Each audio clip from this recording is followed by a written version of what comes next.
Hello guys, welcome back to the channel. I hope आप सब अच्छे होंगे और अच्छे से अपनी तैयारी कर रहे होंगे। जो हमारे चैनल पर नए हैं उनको मैं बता देती हूँ कि HP टैट जून 2023 के लिए जो है हमने न्यू सीरीज़ जो है वो शुरू की है। तो जो भी हमारे साथ जुड़ना चाहता है वो जुड़ सकता है, अपनी तैयारी को एक अच्छी शेप दे सकता है। पहले जो है हम इंग्लिश कवर कर रहे हैं और आज का जो हमारा पहला क्वेश्चन रहेगा वो रहेगा choose the synonyms nearness in meaning of the given word. यहाँ पर आपको सिनोनिम ढूंढना है। सिनोनिम का अर्थ होता है पर्यायवाची शब्द। ओके, तो हमारा पहला क्वेश्चन है ऑडेसिटी। ऑडेसिटी का हिंदी मीनिंग जो है वो होता है साहस। तो यहाँ पर आप देख सकते हैं कि साहस जो है वो कहाँ पर मैच हो रहा है, कौन सा इसका सिनोनिम्स बनेगा। तो देखिए मीकनेस जो है ये नहीं होगा, क्योंकि मीकनेस का जो मतलब होता है वो होता है नम्रता, विनम्र।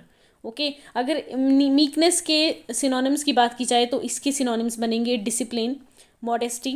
ओके, फिर है आपके पास फियरफुलनेस, ये भी नहीं होगा। फियरफुलनेस का मतलब होता है भयानकता, डेंजर, एप्रहेंसिवनेस। राइट। नेक्स्ट है ह्यूमिलिटी।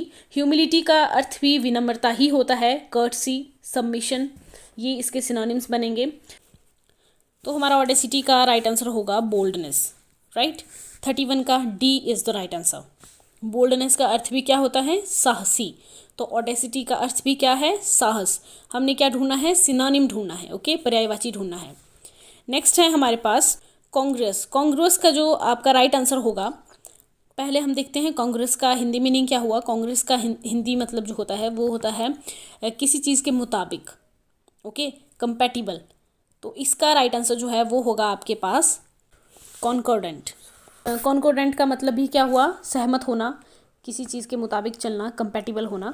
ओके, नेक्स्ट है आपके पास स्ट्रेट फॉरवर्ड। तो इसके जो सिनोनिम होंगे वो होंगे Angénieux, clear, apparent. Right. Next है आपके पास अनफिट। अनफिट जो है अयोग्य। ओके, कोई अयोग्य है किसी चीज़ के, कोई अनफिट है। तो इसके जो सिनोनिम्स होंगे वो होंगे अनवर्दी, इनकैपेबल। ओके, नेक्स्ट है आपके पास डिस्कॉर्डेंट। डिस्कॉर्डेंट जो है इसका अर्थ होता है प्रतिकूल, किसी चीज़ के प्रतिकूल, किसी के विपरीत होना।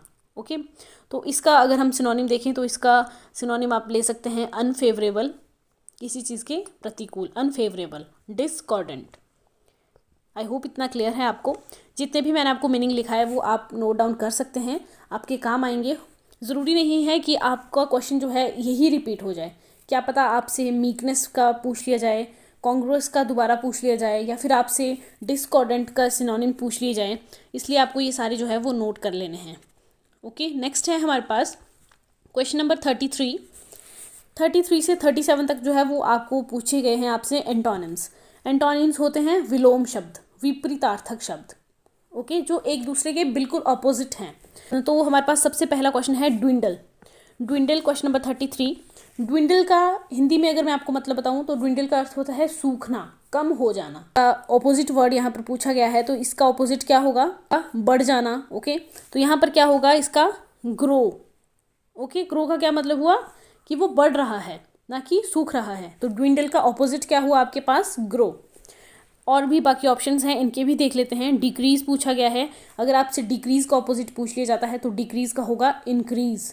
Okay, shrink. श्रिंक आपको पता है बिल्कुल इकट्ठा हो जाना। तो इसका जो विपरीत शब्द होगा वो होगा आपका एक्सपेंड। राइट। नेक्स्ट है इनकरेज। इनकरेज का जो ऑपोजिट वर्ड है वो होगा आपका डिस्करेज। इनकरेज आपको पता है किसी को इनकरेज करना, और इसका ऑपोजिट अगर पूछा जाता है तो किसी को डिस्करेज करना। नेक्स्ट है आपके पास क्वेश्चन नंबर 34, सैशिएट। सैशिएट का हिंदी मतलब मैं अगर आपको बताऊं, सैशिएट का हिंदी मीनिंग होगा संतुष्ट, पूरा करना। राइट। तो यहाँ पर आपसे पूछा गया है एंटोनिम्स, आपसे ऑपोजिट वर्ड पूछा गया है। तो सैशिएट का ऑपोजिट क्या होगा? असंतुष्ट, डिससेटिस्फाई। तो यहाँ पर ऑप्शन देख लेते हैं कहाँ पर डिससेटिस्फाई है। ऑप्शन डी, 34 का option D is the right answer, dissatisfy करना। राइट। अब बाकी के ऑप्शन भी देख लेते हैं, क्या पता इनमें से ही कुछ पूछ लिया जाए। तो पहला ऑप्शन है ग्लट। ग्लट का हिंदी मतलब होता है किसी चीज़ की भरमार होना, अबंडेंस। ओके, तो यहाँ पर आपसे ऑपोजिट अगर पूछा जाता है तो ग्लट का ऑपोजिट होगा डर्थ, किसी चीज़ की कमी हो जाना। भरमार का उल्टा क्या हुआ, अगर आपके पास कोई चीज़ बहुत मात्रा में है तो उसका उल्टा क्या हुआ कि आपके पास कोई चीज़ जो है वो बहुत कम है, उसकी कमी हो गई है, dearth. Okay, DEARTH, dearth. Next है सेटिस्फाई। सेटिस्फाई का आपको पता है डिससेटिस्फाई होगा। नेक्स्ट है ग्रेटिफाई। ग्रेटिफाई का मतलब होता है किसी को घूस देना, पे ऑफ करना। ओके, किसी को आपने ब्राइब दी, किसी को पैसा दिया, ठीक है, वो है आपका ग्रेटिफाई। तो इसका जो अपोजिट मीनिंग होगा वो होगा डिसप्लीज, राइट। नेक्स्ट है हमारे पास a word for one voice. A word for of one voice is. यहाँ पर आपसे वन वर्ड सब्स्टिट्यूशन पूछा गया है। ऑफ वन वॉइस के लिए जो है वो आपका एक वर्ड आएगा, और वो कौन सा वर्ड होगा, वो होगा आपका यूनैनिमस। यूनैनिमस का अर्थ होता है सर्वसम्मत, ठीक है, सबकी सहमति। यूनैनिमस का मतलब हुआ सर्वसम्मत, सबकी सहमति, एक मत होना। तो यहाँ पर क्या पूछा गया है, of one voice, unanimous. Okay, बाकी के ऑप्शंस भी देख लेते हैं। बाकी के ऑप्शन है हमारे पास, पहला है एनोनिमस। एनोनिमस का मतलब हुआ whose name is not known, जिसका नाम ही हमें पता नहीं है, वो हुआ आपका एनोनिमस। नेक्स्ट है यूनैनिमस, हमने देख लिया, यूनैनिमस का सर्वसम्मत। एनोनिमस का जिसका नाम आपको पता ही नहीं है, whose name is not known. हम देखते हैं कई बार आपकी जो पोइट्री होती है उसमें भी हम कई बार देखते हैं कि जो पोइट होता है आपका, उन्होंने अपना नाम नहीं दिया होता है, वहाँ पर नीचे क्या लिखा होता है, एनोनिमस, कि यहाँ पर नाम जो है वो नहीं दिया गया है, whose name is not known, जिनका नाम हमें नहीं पता, एनोनिमस, राइट। नेक्स्ट है एम्बिगुअस।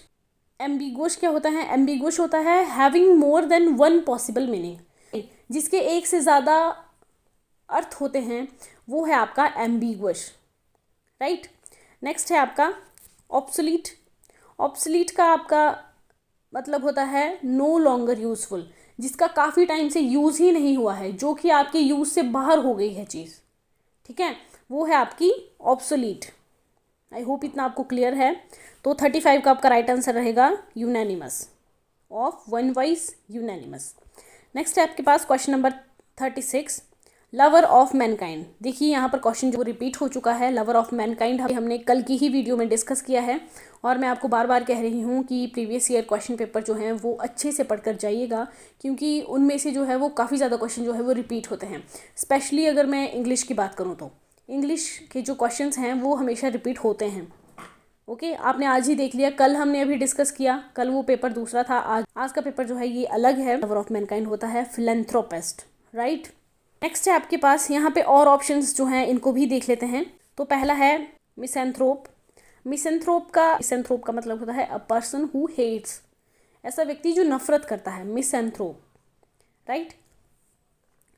अगर आपसे फिलैंथ्रोपिस्ट का ऑपोजिट पूछा जाता है तो फिलैंथ्रोपिस्ट का ऑपोजिट होगा मिसैंथ्रोप, ठीक है। फिर है आपका मिसोजाइनिस्ट जो है, इसका आपका मिसोजाइनिस्ट का मतलब होता है a man who hates women, ऐसा आदमी जो औरतों से नफरत करता है, उसको क्या बोलते हैं, मिसोजिनिस्ट, राइट। नेक्स्ट है आपके पास प्लेजियरिस्ट का मतलब होता है साहित्यिक चोर, साहित्य की चोरी करना, a person who usage another ideas और वर्क। ओके, एक ऐसा आदमी जो दूसरों के आइडियाज़ और किसी काम को जो है वो चुरा लेता है, उसको हम क्या कहते हैं, साहित्यिक चोर, प्लेजियरिस्ट। आई होप इतना क्लियर है। ये सारे जो है वो आप नोट डाउन कर लीजिएगा, काम आएंगे आपके, कहीं ना कहीं आपको क्वेश्चन जो है वो रिपीट होते हुए दिखेंगे। नेक्स्ट क्वेश्चन है 37, the teacher dash his students when the principal entered the classroom. यहाँ पे आपने जो है वो सही टेंस लगाना है, ठीक है, कौन सा टेंस जो है यहाँ पर यूज़ होगा। तो the teacher dash his students when the principal entered the classroom, 37 का आपका राइट आंसर रहेगा A. The teacher was teaching his students when the principal entered the classroom. Next है हमारे पास क्वेश्चन नंबर 38 से 40 तक जो है वो आपसे पूछी गई हैं ईडियम्स, राइट, जो आपकी अंडरलाइन की गई है, इनकी आपने ईडियम्स बतानी है। तो क्वेश्चन नंबर 38 है when he saw her he bit his lips. तो यहाँ पर तो आपको लाइन पढ़ के ही समझ आ रहा होगा, बिट हिज लिप्स का मतलब है became angry. When he saw her he became angry, he bit his lips। Okay, इतना क्लियर है। नेक्स्ट है even the opposition had a dig at the government.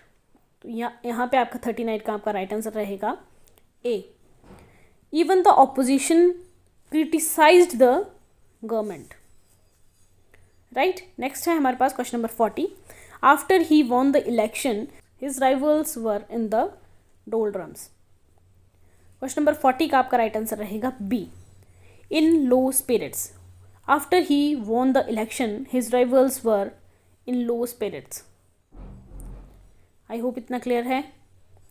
Question number 41 देखिए, 1 और 42 में आपसे पूछा गया है आपने अरेंज करने हैं और एक मीनिंगफुल सेंटेंस जो है वो बनना चाहिए long long time ago. Question number 41 का आपका राइट आंसर रहेगा बी।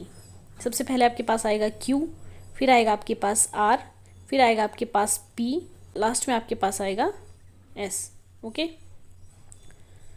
तो ये रहेगा आपका राइट आंसर। और यहाँ पे अगर हम देखें तो आपका राइट आंसर बनेगा B, Q R P S. इनको जो है वो आपने रीअरेंज करना है। नेक्स्ट है क्वेश्चन नंबर 42।